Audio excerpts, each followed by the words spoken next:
Réveille-toi, cœur vicieux, tu n'as plus cause de dormir, car voici le temps gracieux pour nos douleurs à soulagir. Tristesse, souhait douce à plaisir, chantons Noël d'un cœur joyeux, nos pleurs nous sont tournés en ris pour l'avant du Fils glorieux. Je veux aujourd'hui vous parler d'un curieux manuscrit conservé à la bibliothèque de Nantes sous la cote 709 et d'où sont tirés les vers que vous venez d'entendre. D'abord parti en quête de répertoire musical ancien pour la période de l'Avent et de Noël, j'ai en effet fait la très agréable découverte d'un carnet bigarré et couvert de peintures pour le moins amatrices, mais pas sans charme. Il y a d'ailleurs beaucoup à dire sur le sujet de ces peintures, dont certaines demeurent pour moi un complet mystère. Elles font en effet preuve, nous allons le voir, d'un certain archaïsme dans leur sujet. Nous connaissons la date de ce manuscrit ainsi que le nom de son propriétaire, un certain Guillaume Cabeldu, qui est l'auteur des peintures contenues dans ce manuscrit. Il est toutefois à regretter qu'il n'ait pas noté les mélodies des 7 chansons dont il rapporte les paroles. Ce présent livre de Noël est et appartient à un jeune homme, lequel se nomme par son nom et surnom Guillaume Cabeldu.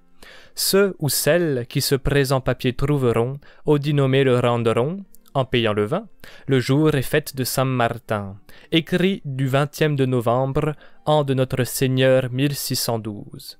Subsigilo meo, Guillaume Cabeldu. Ce carnet a été commencé en 1612, mais il a été composé sur plus d'une décennie. Cabeldu signe en effet à la page 63 en indiquant la date 1624.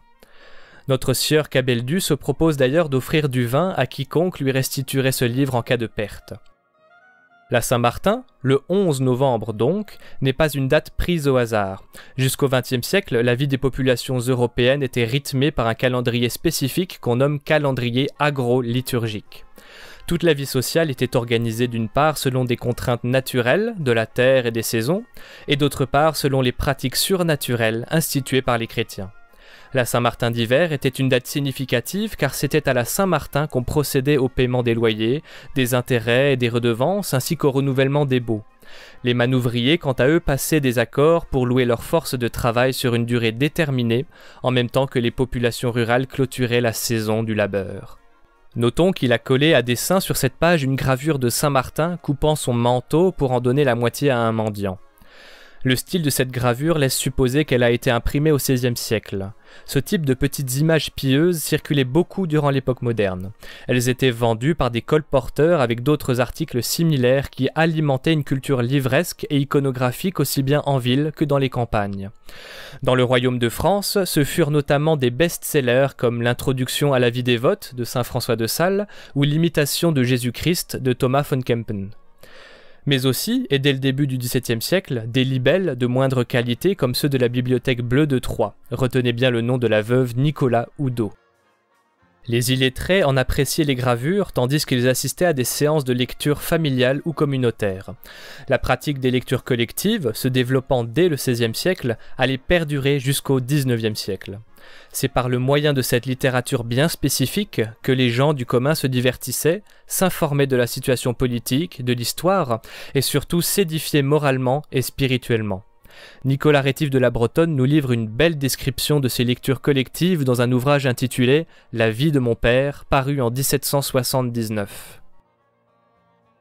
Il n'avait pas été possible à Edmé Rétif de mettre un certain ordre dans la journée pour les prières, ni même pour les repas. Les devoirs des différentes personnes à gages étaient absolument distincts.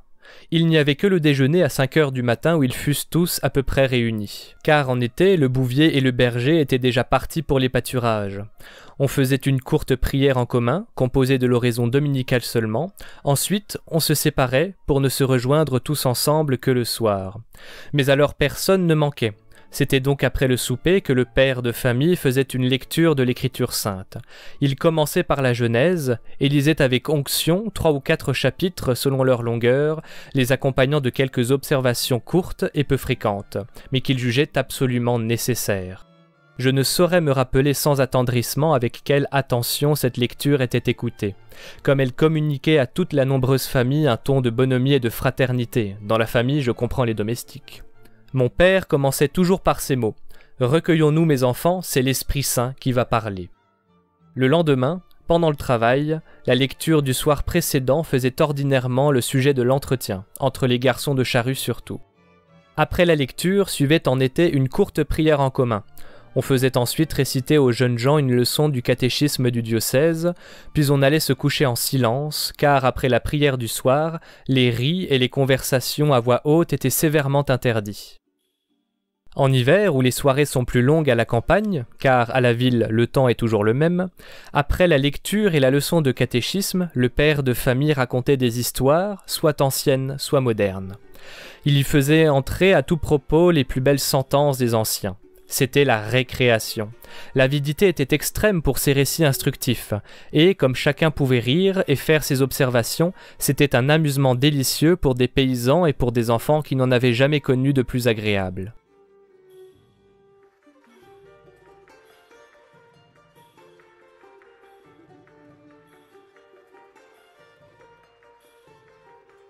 D'emblée, la page de frontispice dont la décoration donne le ton est impressionnante. Je suis pour servir à Guillaume Cabeldu. L'emploi par Guillaume Cabeldu de la prosopopée, c'est-à-dire la figure par laquelle on fait parler un objet, suit un usage très répandu entre le XVe et le XVIIe siècle. Les artisans avaient coutume de laisser s'exprimer leur création sur une grande variété de tons. Ceux qui me suivent sur Telegram se souviennent peut-être du fameux linteau retrouvé au village de Puget, en Franche-Comté. Ce petit hameau avait été ravagé en 1639 par les Suédois lors de la guerre de 10 ans. Le seigneur du lieu, Pierre Maréchal, en fut si courroucé qu'il fit lourdement fortifier sa maison la même année. Murs épais en pierre, canonnières et même une tour avec pont-levis. Le linteau vient très probablement de cette maison forte. Cette inscription lapidaire qui ornait le linteau signifie « Je barre le passage aux ennemis de César et du roi qui se dressent face à moi ». La partie supérieure du folio figure un cavalier brandissant une lance face à un être humanoïde recouvert de poils. À genoux et les mains jointes, il demande merci à l'homme qui le menace. Cet être couvert de fourrure porte un nom. Il s'agit de l'homme sauvage. L'homme sauvage, qui s'impose dans l'art européen à partir du XIIIe siècle, est un personnage étonnant. Il est recouvert dans les textes comme dans les images d'une pilosité surabondante dont le caractère animal est attesté dans toutes les sources écrites. Il s'agit d'une invention iconographique du Moyen-Âge, contrairement à d'autres figures merveilleuses comme la sirène ou le centaure, héritées, elles, directement des cultures antiques. Le poil, associé depuis l'Antiquité aux comportements bestiaux barbares, mais aussi à la fécondité procréatrice, fait de l'homme sauvage une antithèse de l'homme civilisé. L'homme sauvage vit aux marges du monde maîtrisé par l'homme, à savoir la forêt. Il n'est pas doué de raison, aussi se laisse-t-il guider, à l'instar des autres animaux, par sa sensibilité.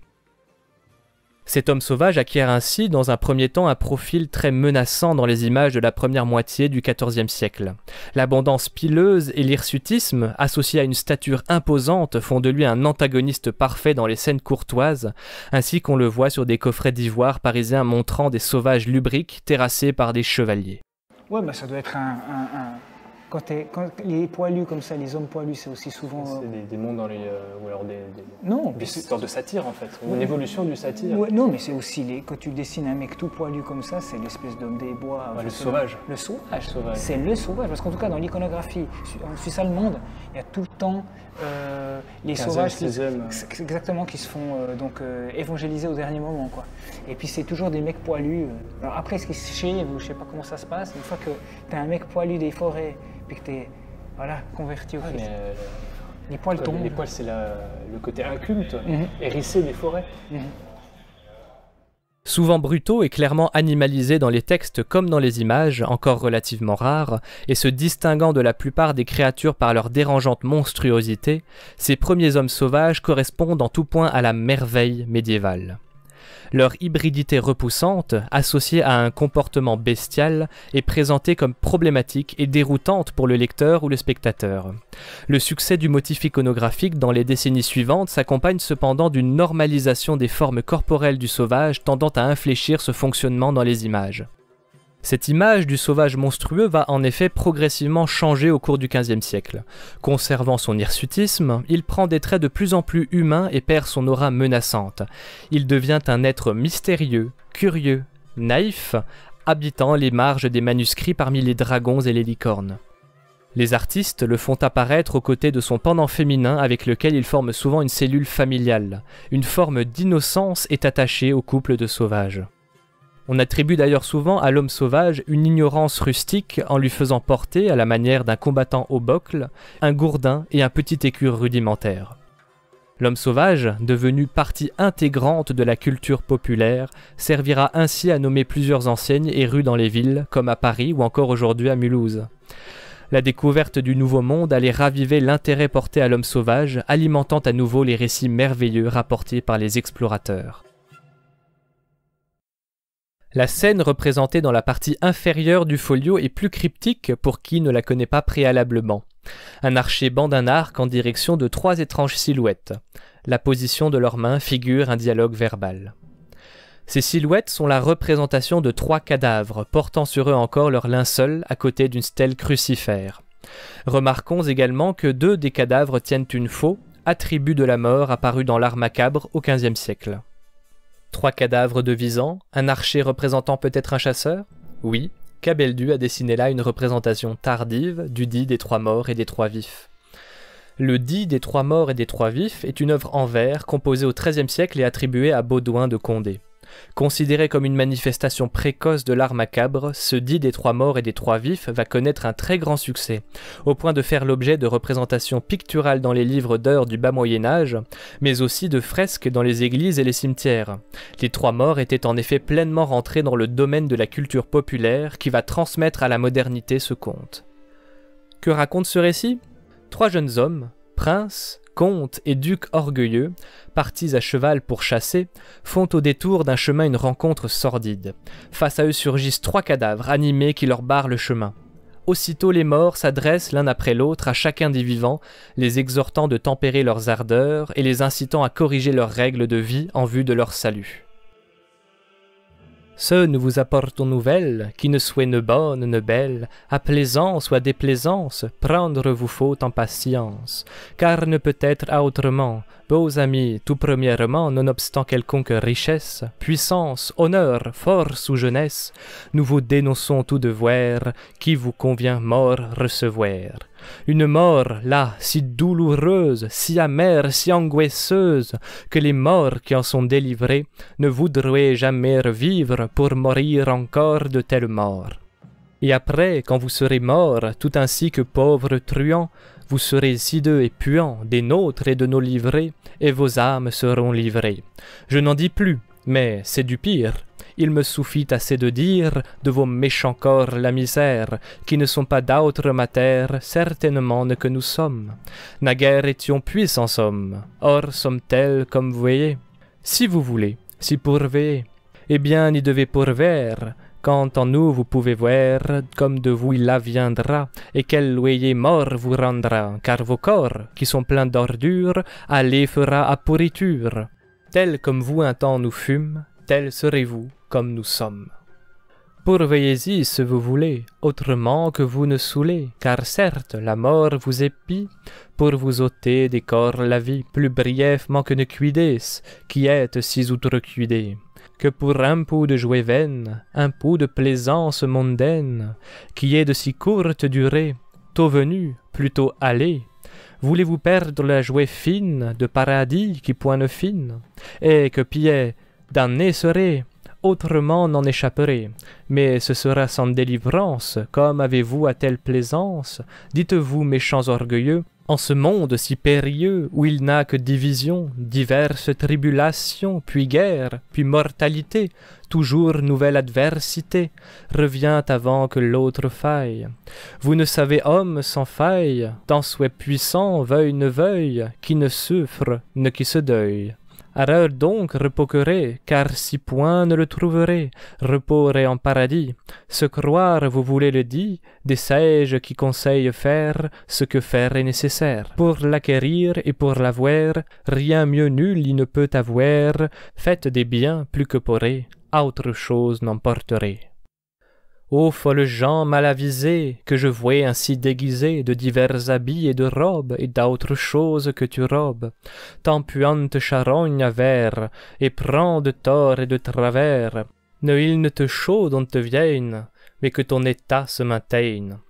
Quand je revois tes faux délits, de vin, de viande, les délits, les grands essais, les grands outrages, dont ceux qui font les labourages aux champs et pour toi se travaillent, tout nus et de faim crient et baillent, quand je vois tel gouvernement, je doute que soudainement, Dieu telle vengeance n'en fasse, que vous n'ayez tant espace seulement de lui crier merci, cuidez-vous toujours régner si?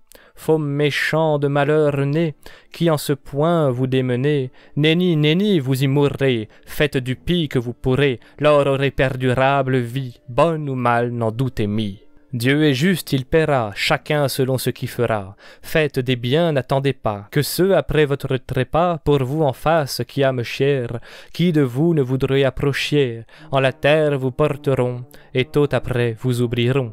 Et tels cuidez-vous, bons amis, qui sont vos plus grands ennemis.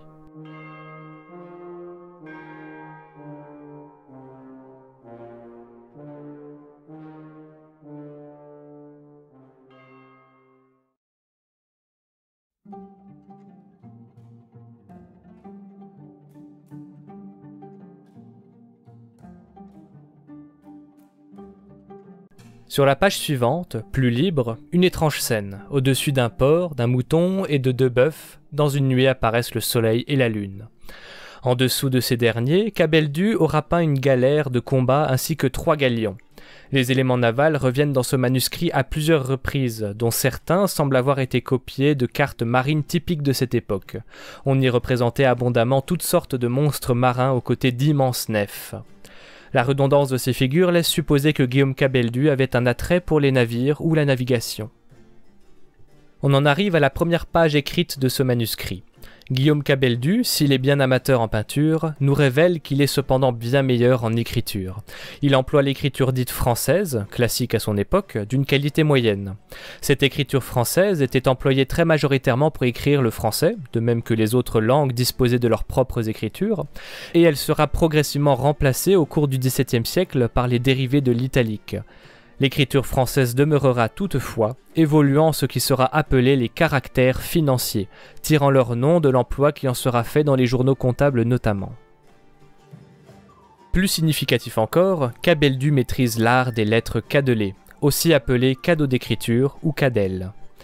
Ces lettres cadelées apparaissent au cours du bas Moyen-Âge pour orner les manuscrits. Voici quelques exemples tirés des ex-libris rédigés entre 1390 et 1410 par Jean Flamel, secrétaire du duc de Berry Jean, propriétaire des manuscrits liturgiques que tous les Français connaissent pour n'avoir jamais entendu parler que de ces livres d'heures. Ces cadelles parsèment également une des copies du procès de réhabilitation de Jeanne d'Arc. Quant au sujet des peintures, certains auront déjà deviné que Cabeldu a peint un jardin d'Éden. Parmi une multitude d'animaux, nous reconnaissons le couple originel, Adam et Ève, au pied d'un arbre. C'est bien inspiré, dans le cas où ce serait volontaire, de placer en tête du recueil la raison même qui causa la nuit de Noël, que le monde chrétien aime tant fêter. Le péché originel, qui macula définitivement la nature humaine, a appelé l'incarnation du Verbe. Le Christ serait le nouvel Adam, Marie la nouvelle Ève. Cet élément théologique est nécessaire pour comprendre la portée de la fête et la teneur des chants qui y sont associés depuis le Moyen-Âge.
Ce motif de la Genèse reviendra plus tard dans le manuscrit où Cabeldu aura dessiné la création d'Ève ainsi que l'enchaînement du démon par un ange.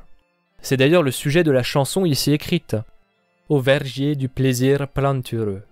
À un fruit délicieux, Dieu mit l'homme premier en lui disant « Garde le fruit de vie, car ta vie et ta mort y append. » Le serpent, fin et délicieux, ennemi envieux de voir l'homme à Dieu obéissant, pour l'ôter de sa divine grâce, par fallace du fruit lui fit goûter.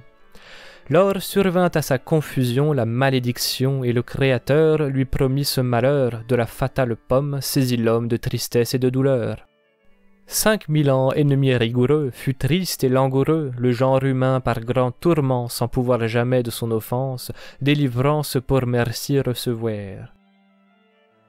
Il convient toutefois de faire remarquer que les créatures qui peuplent les marges de ce manuscrit figurent un jardin d'Éden assez particulier.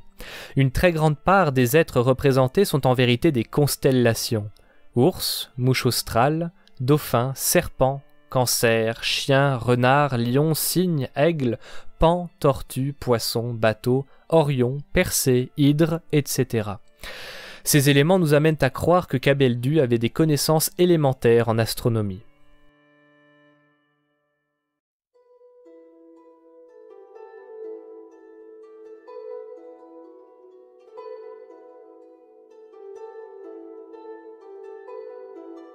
Le folio suivant comporte une des quelques scènes de chasse qui parsèment le manuscrit.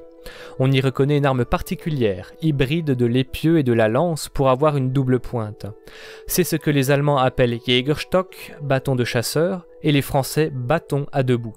La représentation qu'en fait Cabeldu est étonnante, puisque l'un des fers est formé à la manière d'une pertuisane, disposant d'ailettes tranchantes, tandis que l'autre est de la forme d'une simple pointe effilée.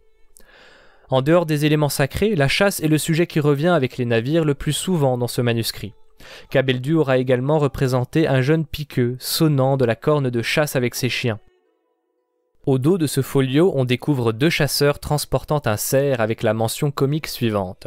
« Cerf, que tu pèses fort, tu nous donnes grand-peine de te porter d'ici jusqu'au château, mais l'espoir que chacun a d'avoir son morceau, de nous deux à nos corps peu de force t'amène. » Plus loin, on retrouve à nouveau une petite image pieuse collée sur le papier.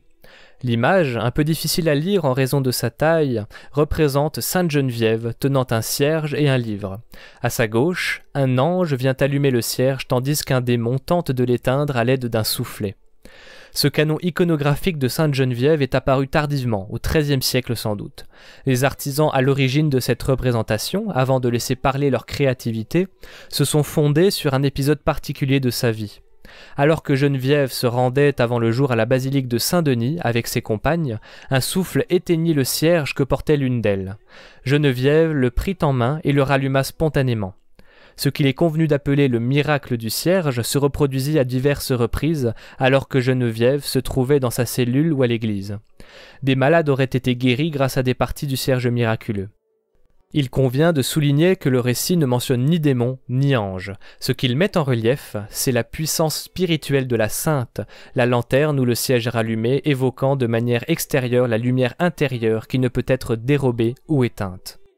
On retrouve un peu plus loin le même type d'image, à nouveau collé au début d'une chanson parmi des éléments de décoration plus truculents et comiques, avec ici une image de Saint-Sébastien, criblée de flèches, et à nouveau une image de Saint-Martin. À la page 40, nous retrouvons ensuite un motif macabre. Un homme nu, probablement Adam, est agenouillé devant Dieu, prononçant la plainte de Job récitée traditionnellement au 3e nocturne de l'office des morts. Tes mains, Seigneur, m'ont créé et m'ont façonné tout entier. Et ainsi tu provoquerais ma ruine? Souviens-toi, je t'en prie, que tu m'as fait comme avec de l'argile, et tu me réduirais en poussière.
Dieu, quant à lui, est identifiable par la tiare triple qu'il porte, également emblème du siège apostolique, mais surtout par le phylactère qui comporte les mots qu'adressa Dieu à Adam au sortir du jardin d'Éden. « Souviens-toi que tu es homme, parce que tu es poussière, et tu retourneras à la poussière. » Ces mots sont depuis des siècles rituellement prononcés au mercredi des cendres, premier jour du carême. Au-dessus d'Adam et de Dieu, Kabeldu a représenté un cadavre desséché reprenant, comme un écho, la supplication de Job. « Et une pulverem redus esme ? Et tu me réduirais en poussière ?» Ce dessin remplit une double signification. Premièrement, Kabeldu est demeuré dans le registre pénitentiel associé à la période de l'Avent. De même qu'une période d'ascèse marque la préparation du chrétien à la résurrection, de même une autre période similaire l'aide à fêter l'incarnation du Verbe. C'était donc pour les catholiques une occasion de se rappeler à leur devoir d'humilité en raison de leur condition humaine. Mais le dessin comporte une deuxième signification. Après la sentence divine, l'homme en Adam a fait appel à la miséricorde divine. « Tu me réduirais en cendres, Seigneur » dit-il. Cet appel devait susciter l'incarnation du Verbe de Dieu et la rédemption de l'humain lignage. La page 42 offre une vision assez étonnante de la Civitas Dei, la cité de Dieu. Guillaume Kabeldu lui aura donné tous les atours de ce qui à son époque faisait une ville, des hauts murs fortifiés, des beffrois et d'innombrables clochers. Il aura notamment insisté sur la tour centrale. Mais nous pouvons aussi remarquer avec amusement que la cité de Dieu de Kabeldu est munie de canons et de bouches à feu. Nous terminerons notre exploration de ce manuscrit avec le dessin suivant. Un jeune homme semble danser sur une musique donnée par 3 musiciens. L'un joue du tambourin, tandis que les 2 autres s'affairent sur un petit orgue. Les phylactères comportant les mentions sensus carnis, l'essence de la chair, et voluptas, la volupté ou plaisir vain, nous font comprendre qu'il s'agit d'allégorie.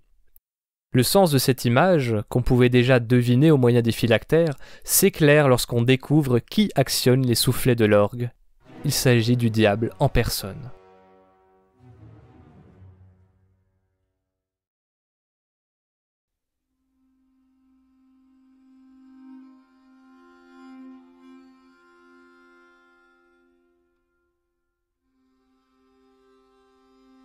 Je crois que nous avons collecté suffisamment d'indices pour cerner une partie de la personne de Guillaume Kabeldu. Il semblait tenir beaucoup à ce manuscrit, qu'il a écrit et peint depuis 1612 jusqu'au moins 1624. Il réitère l'autorité de ce livre à la page 61, « À celui qui désire plutôt mourir que de mal vivre, Guillaume Kabeldu », et page 47, « Je suis et veux être pour servir, mon Durand, à Guillaume Kabeldu, et à autre ne veux être. » Pour bien savoir tous les beaux traits d'écrire, il est besoin d'y prendre grand plaisir. Semblablement convient bon maître écrire, qui sait montrer la pratique à loisir. Nous savons de Guillaume Kabeldu qu'il était un jeune homme en 1612, selon ses propres termes. Il sait écrire et calligraphier. La prépondérance des scènes de chasse laisse supposer qu'il l'a pratiqué. Les personnages représentés sont dans leur majorité habillés de costumes plutôt riches. Il connaît également des bases de latin. Nous pouvons aussi affirmer avec certitude que Guillaume Kabeldu avait des livres, ou qu'il avait tout du moins l'accès à une bibliothèque. Il a reproduit à la page 150 une danse macabre qui avait été imprimée à la fin du XVe siècle, et reproduite dans des ouvrages du début du XVIe siècle. Peut-être est-ce même d'une source encore plus tardive, comportant également la représentation du dit des 3 morts et des 3 vifs, dont la double copie dans le manuscrit de Kabeldu invite à croire qu'il l'a tiré d'une autre image. Quoi qu'il en soit, Kabeldu montre par sa plume des traits archaïques. Les lettrines qui ornent les chants de Noël sont dans la plus pure tradition de l'enluminure médiévale. Les éléphants qui apparaissent çà et là ont la forme typique que les artisans médiévaux, pour n'en avoir jamais vu, leur prêtaient. Autant de preuves qui laissent à penser que le monde livresque auquel Kabeldu avait accès était relativement ancien. Il est ainsi très certain que Guillaume Kabeldu appartenait à la petite noblesse, disposant d'une culture savante élémentaire tout en laissant apparaître des éléments plus rustiques et populaires, si on se fonde sur la nature des dessins qu'il a laissés derrière lui. L'image d'un gentilhomme provincial est celle qui me vient à l'esprit après synthèse de tous ces éléments. Après sa mort, le manuscrit tombera entre les mains d'un dénommé Pierre Calvé, qui complétera le manuscrit de 2 chansons qu'il signera, indiquant la date de 1648.